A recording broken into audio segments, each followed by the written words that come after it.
kenapa kami datang KPK?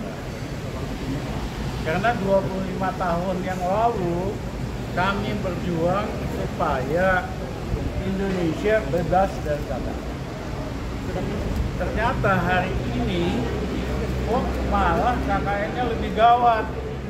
Selama pemerintahan Jokowi, KKN makin ganas, berlipat ganda, makin parah dan vulgar. Yang kedua, nepotismenya luar biasa.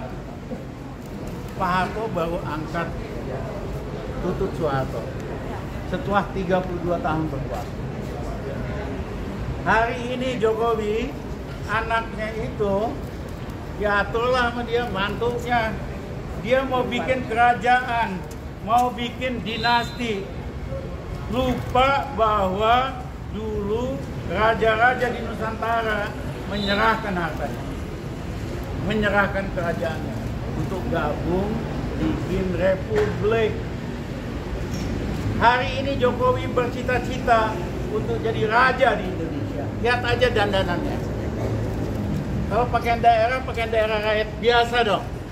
Ini pakaian daerah raja-raja. Raja Amangkurat pula lagi pengkhianat nomor 1 di Indonesia.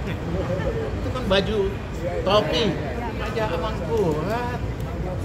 Amangkurat 1 pengkhianat paling besar dalam sejarah di Pulau Jawa. Kok tega gitu? Nah kita semua termasuk saya bekas menterinya itu ketipu dengan tampangnya yang merakyat, yang lugu. Kita kena prank semua. Maka waktunya KPK saat ini untuk secara serius, secara total untuk membongkar seluruh kasus korupsi, termasuk yang saya laporkan. Karena yang saya laporkan sesungguhnya itu bukan perkara kecil, itu perkara besar. Karena bagaimana kekuasaan penguasa, sebetulnya suap itu diberikan kepada penguasa, tapi yang menerima anak. Ini dugaan kuatnya ke sana. Boleh jelaskan lagi Mas laporannya waktu itu? Oh, laporan saya Januari 2022. Saya melaporkan perkara dugaan korupsi, kolusi, nepotisme, dan tindak pidana pencucian uang yang dilakukan oleh keluarga istana. Dan sebetulnya laporan ini ditujukan kepada KPK ini untuk melaporkan bahwa Presiden dugaan kuat menerima gratifikasi dan suap, tapi gratifikasi dan suap itu diberikan melalui anak-anak. Dan gratifikasi itu bentuknya macam-macam, termasuk misalnya saham, termasuk misalnya bahkan jabatan tertentu, karena ada kaitannya dengan pengangkatan duta besar di Korea Selatan waktu itu, lalu kemudian sekarang menjadi Watinpres. Dan ini tidak kemudian diselesaikan oleh KPK.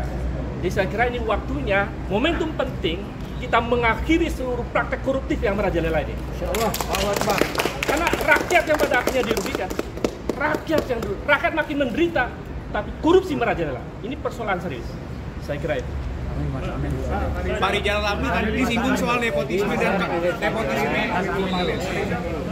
Jadi pengamatan saya menimbulkan bahwa korupsi zaman Pak Jokowi ini itu makin menusuk ke dalam, ya.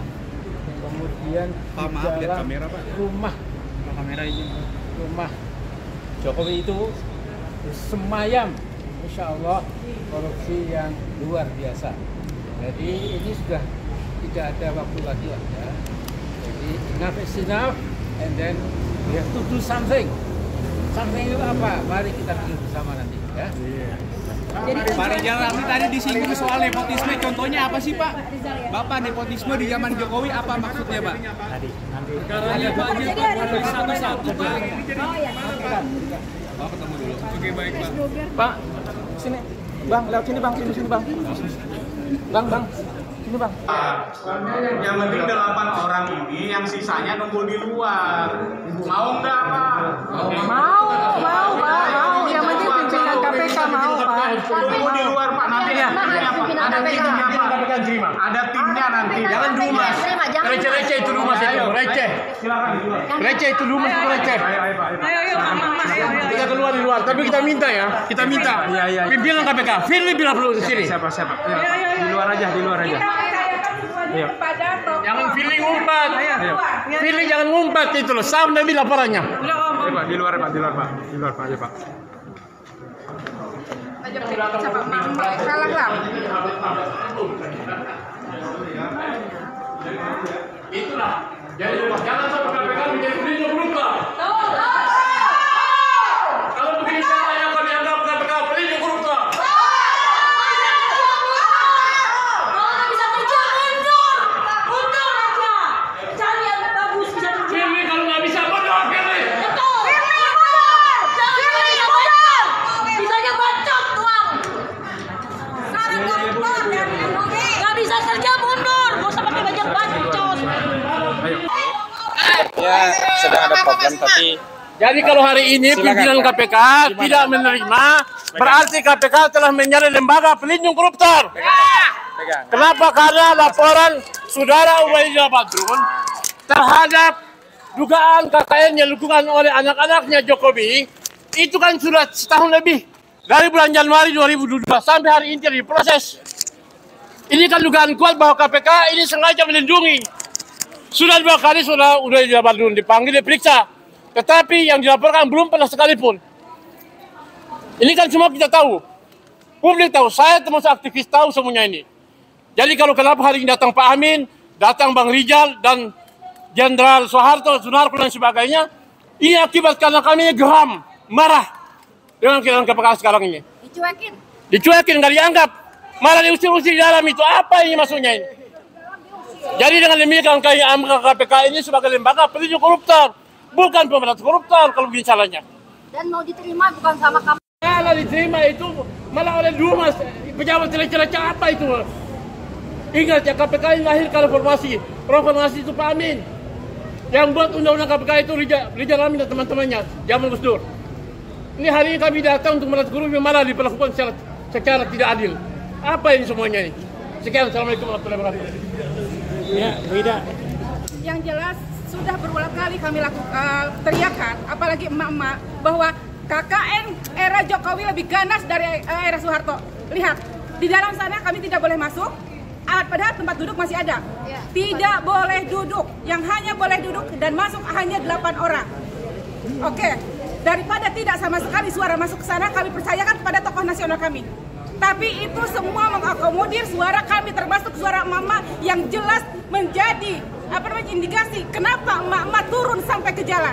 Karena kami terimbas langsung oleh korupsi, kolusi dan nepotisme yang dilakukan oleh rezim ini. Itu saja. Untuk semuanya jangan pernah menyerah, karena negeri ini adalah negeri kita semua, bukan negeri satu golongan orang, bukan negeri oligarki, tidak. Komunis gaya baru sedang bermain, camkan itu. Betul.